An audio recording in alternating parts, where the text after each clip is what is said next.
On va commencer par préparer un feuilletage assez rapide. Mettre dans la cuve du mélangeur environ 12 centilitres d'eau, les 8 g de sel. Mélanger un peu. Ajouter les 350 g de farine, puis les 100 g de beurre à température ambiante. Mettre en route en petite vitesse. Laisser les ingrédients s'amalgamer. Dès le mélange terminé, arrêter le mélangeur. Débarrasser la pâte sur le plan de travail. La mettre en boule en la serrant un peu. Faire une incision en croix pour détendre la pâte. Mettre au frais pour au moins 30 minutes. Préparer les 180 g de beurre pour le tourage. L'aplatir entre deux feuilles de film à l'aide d'un rouleau, jusqu'à obtenir un rectangle d'environ 28 par 15 cm. Remettre au frais. Après avoir épluché les pommes et les avoir épinées, les couper en petits cubes d'environ 2 cm maxi. Mettre la noix de beurre dans une casserole. Une fois le beurre chaud, mettre les cubes de pommes. Bien mélanger puis ajouter les 120 g de cassonade.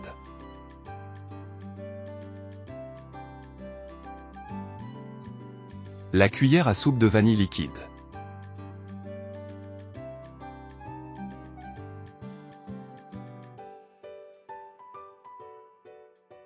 Et ensuite la cuillère à café de cannelle. Bien mélanger et laisser cuire à feu doux pendant 20 à 25 minutes. Remuer de temps en temps. Pendant ce temps, on va continuer le feuilletage en insérant le beurre.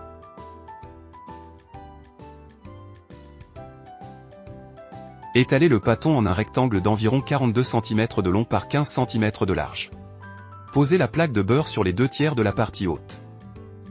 Puis rabattre 1/3 de la partie basse celle sans beurre. Ensuite rabattre la partie supérieure pour fermer le pâton. Tournez le pâton pour avoir la soudure sur votre droite. On va pouvoir donner un tour double directement.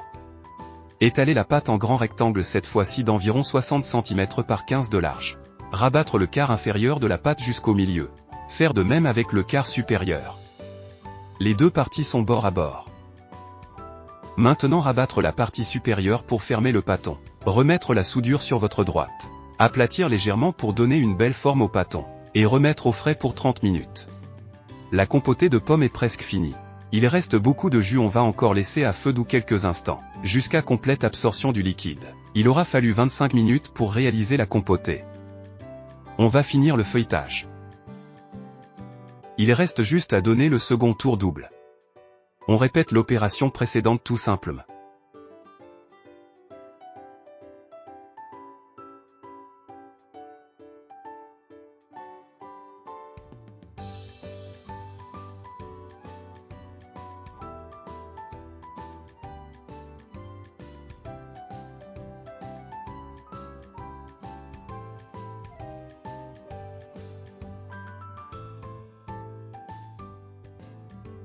Le feuilletage est maintenant terminé. Remettre au frais pour 1 heure.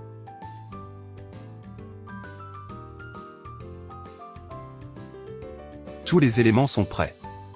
On va pouvoir préparer les chaussons. Étendre le feuilletage en grand rectangle.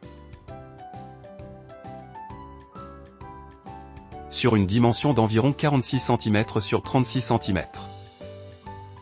Environ 5 mm d'épaisseur. Ces dimensions vont permettre de découper 8 chaussons avec l'emporte-pièce.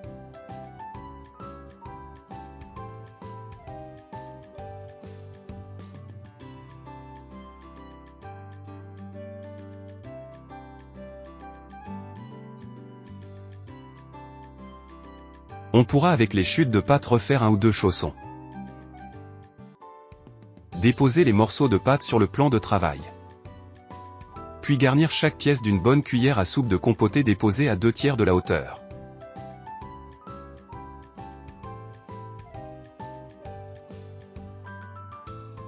Ensuite à l'aide d'un œuf battu avec un peu d'eau. Dorer le bord supérieur du côté pomme.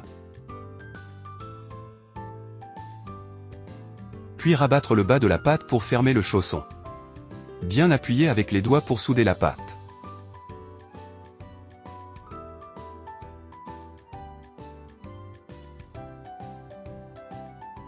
Déposer les chaussons en les retournant sur une plaque recouverte de papier cuisson.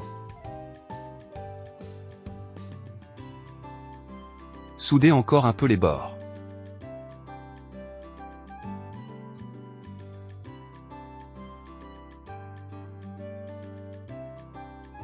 Chiquetez le bord soudé avec un couteau. Ensuite dorez les chaussons délicatement.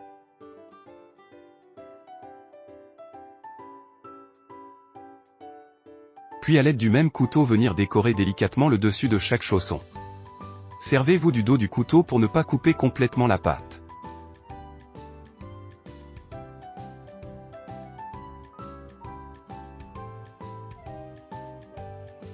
Mettre les chaussons au frais avant cuisson pour 30 minutes. Ensuite préchauffer le four à 190 degrés. Enfournez une plaque à la fois à 190 degrés pour environ 28 à 30 minutes. Quand les chaussons sont cuits, les badigeonnez légèrement avec un sirop préparé préalablement. Puis les remettre 1 à 2 minutes au four. Sortir les chaussons et les faire refroidir sur grille. Il ne vous reste plus qu'à les laisser refroidir complètement. À consommer de préférence le jour même. Pour le lendemain, conservez-les dans un papier alu. À très bientôt pour une nouvelle recette sur Ma Petite Pâtisserie.